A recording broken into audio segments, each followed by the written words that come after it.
Okay, church, I hope you guys are doing well. We have reached the book of Deuteronomy. What is that about? Well, it's the last book of the Pentateuch, the books of the law, and it's a review of the chapters 1 through 4 is a review of the journey from Egypt to the threshold of the Promised Land. It talks about all the things that happened.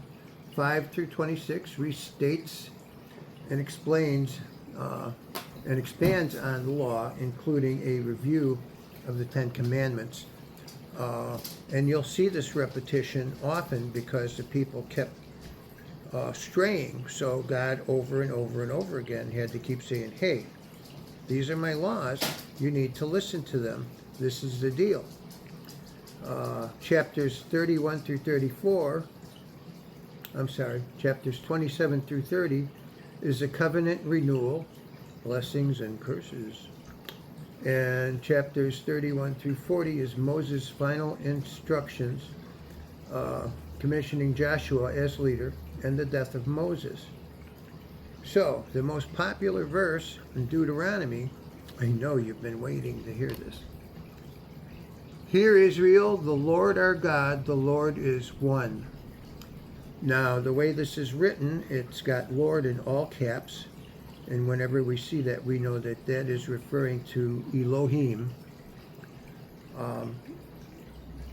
So when it says Lord our God, God is just capital G. But the all caps Lord is referring to the plural word Elohim. So Lord means the Father, Son, and Holy Spirit.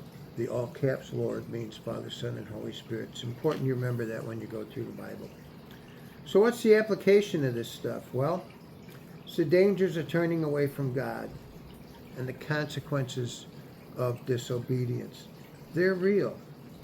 Yes, Jesus is love, and he's very forgiving, but you need to ask for forgiveness. You need to fight the sin that you have in your life. You need to guard against future sin in your life. Instructions for worshiping God in the places he chooses.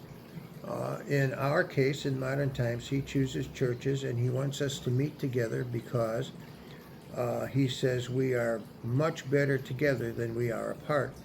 We are there to pick each other up, encourage each other, take care of each other in love. Whatever the church needs, we're supposed to offer our skills willingly and happily to the church to help do whatever we can, and that certainly happens. We have people who can fix things,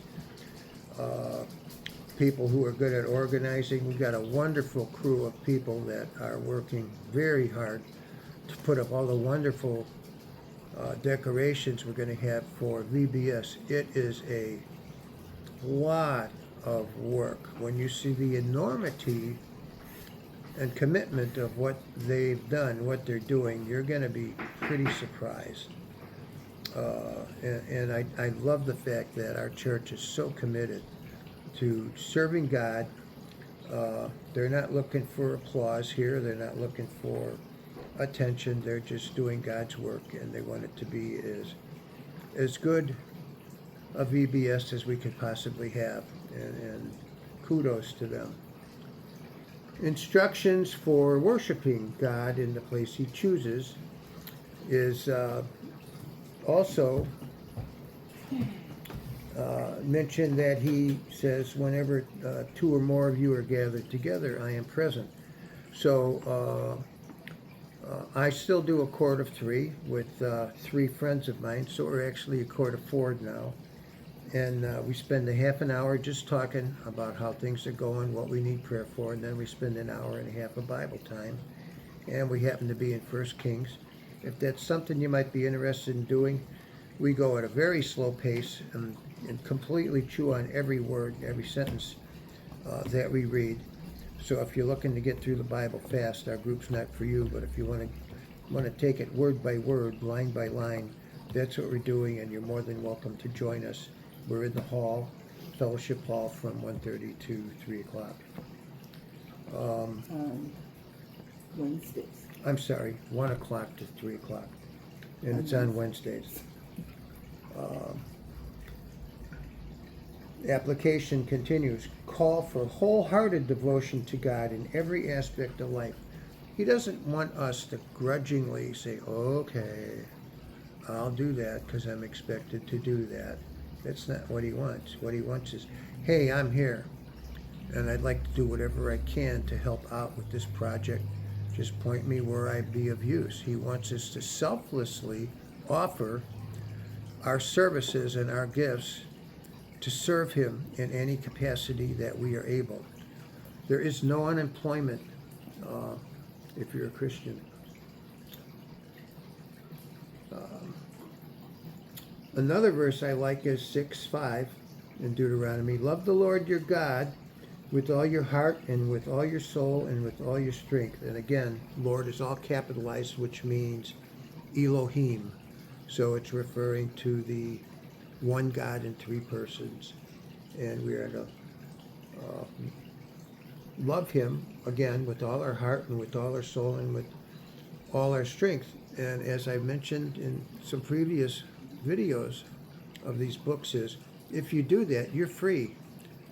Because if you're willing and able to not offend him in any way, and what you're doing is glorifying him and you're showing how much you love him, there are no laws for you.